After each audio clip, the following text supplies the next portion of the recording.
राष्ट्र सह्याद्री, आवाज जनतेचा, प्रयत्न जनहिताचा. कोपरगाव तालुक्यातील रांजणगाव देशमुख येथील सोनवणे वस्तीवर राहणाऱ्या एका 23 वर्षीय तरुणास रस्त्यात अडवून जातीवाचक शिवीगाळ करत लोखंडी पाईपने मारहाण केल्याप्रकरणी शिर्डी पोलीस ठाण्यात तिघांविरोधात गुन्हा दाखल करण्यात आलाय.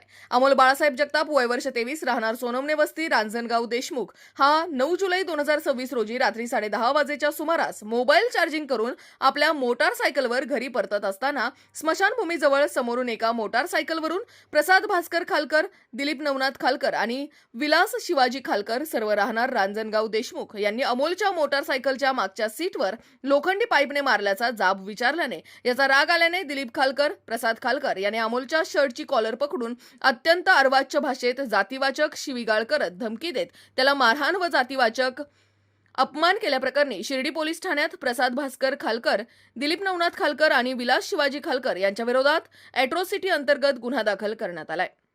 राष्ट्र सह्याद्री न्यूज साठी प्रतिनिधी अशोक दुशिंग, शिर्डी. राष्ट्र सह्याद्री, आवाज जनतेचा, प्रयत्न जनहिताचा.